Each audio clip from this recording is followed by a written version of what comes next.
It is not daily that I shoot and upload a video right at midnight and get back again in my studio to shoot another video at 5 a.m. in the morning. There's got to be some big reason behind that, and yes, the big reason is the big news about the results of Canadian federal elections 2021 that were out while I was asleep just a couple of hours ago. So the Liberal Party of Canada has won the elections once again, and Justin Trudeau will be the Prime Minister of Canada for the third consecutive time. And unfortunately for them, it is still not a majority government that they were hoping for. So we will discuss all about the election results and what impact would it have on the Canadian immigration.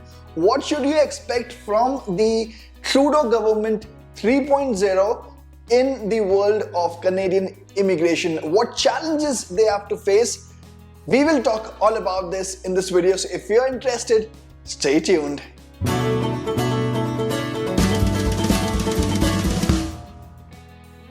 And before we discuss all of that, I quickly want to remind you of subscribing to the new channel Dreamers Abroad. That's the new Hindi vlogging channel, and we're uploading some really fun content over there. Do not forget to click the subscribe button so that you can actually enjoy whenever I upload those videos. Okay, let's talk about the election results in a little bit more detail, and then we will talk about what should you expect next and what challenges would be there for Trudeau government 3.0 in the world of Canadian immigration. So however, the counting is 98% complete and the mail ballots are still being counted, but it would not be wrong to say, and it has already been announced, that Justin Trudeau has won the elections once again. Last time in 2019 they won 155 seats. This time they were hoping that they will score 170, the majority that was actually required, but they did not get that, and now they are at 158. Conservatives scored the same number of seats as the last time, 119. Bloc Québécois scored 32 last time, they were at 34. NDP were at 25 last time, they are at 24. And Green Party is at 2, and People's Party once again did not win any seat. However, there might be a minor change in the number of seats when the voting gets 100% completed, but it won't change the fact that Canada's next government will also be a Liberal government. But as I told you, it won't be a majority government, what Justin Trudeau and the Liberal Party were hoping. The main reason behind conducting these snap elections 2 years before the actual scheduled time was that they were hoping that they would get the full majority of 170 or more, but they could not score that. And once again, I believe it would be the NDP that would play the role of kingmaker. However, Jagmeet Singh has said a lot of things against the Trudeau government in the last 5 weeks during this campaign, but probably it would once again be the NDP who would be supporting the Liberals to form a coalition government. Just a couple of hours ago, all the party leaders have given their speeches, and Justin Trudeau has also given his victory speech. Okay, now once you know that there would be the Liberal government 3.0 that would be next, what should you hope in the world of Canadian immigration? What should you expect? In the month of October or November, you will probably see one more announcement about the next 3-year plan of immigration from Canada. So once again, for the year 2022, 23 and 24, you can expect that there might be a rise in the number of immigrants that Canada would be taking for these 3 years. Apart from that, you can expect some new programs, some new immigration programs from them at the municipality level. They've talked about it earlier. The credit for AIPP and RNIP actually goes to the Liberals, and they actually want to take it to the municipality level to a very low level. They want to introduce some new immigration programs because they know that most of the people actually come to the big cities like Toronto, Ottawa, Montreal, Vancouver, Calgary. They want people to actually go to the remote areas. That's their biggest challenge. So that could also be something that you could see down the line. The biggest challenge in front of the Canadian government, the new government, would be to clear the admin backlogs. In the last two Liberal governments, we have seen two different immigration ministers, and probably once again we might see another immigration minister. So whosoever is the next immigration minister, the biggest challenge in front of him or her would be to clear the backlogs. This is not just something that we talk about in YouTube, or all people who are around the world are facing this problem.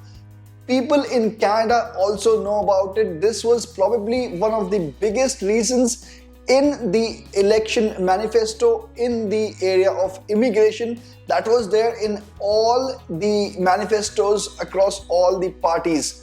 This was probably the weakest link in the current scenario that both NDP and Conservatives targeted in their manifesto. And yes, it would be a biggest challenge for the next immigration minister to clear the admin backlogs. We know that there are massive backlogs both in the world of the permanent residency and the temporary resident applications as well. And apart from that, I'm pretty sure there would be other backlogs as well.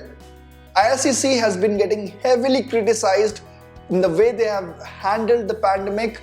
There haven't been any FSW draws in the entire year of 2021 so far.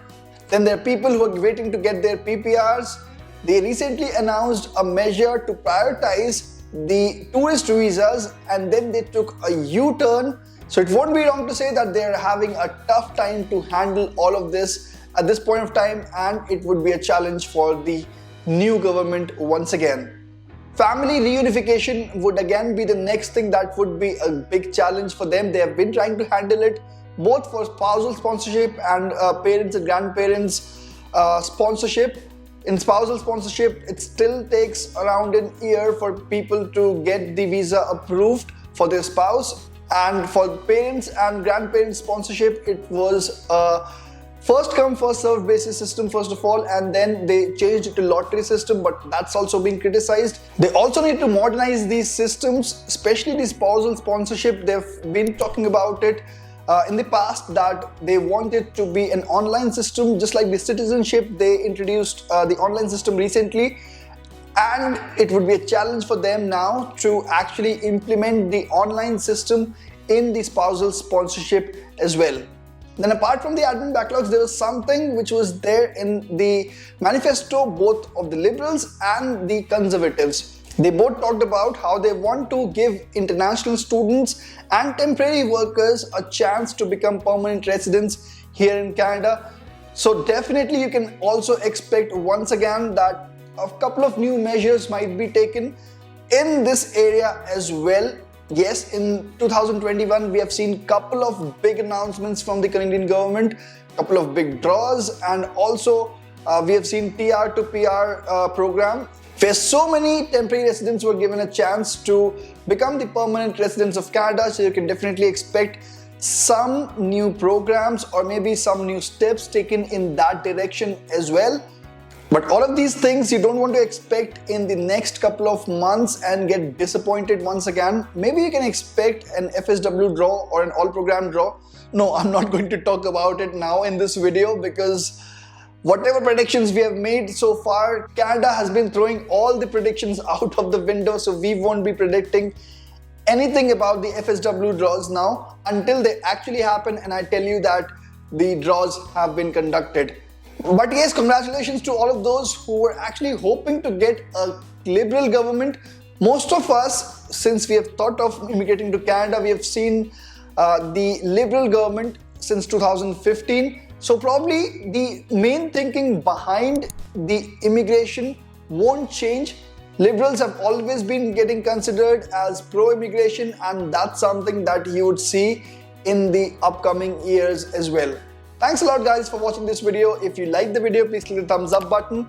If you have any comments, any feedback, please put it down in the comment section below. And yes, do not forget to share this with your friends as well. Thanks again for watching this video.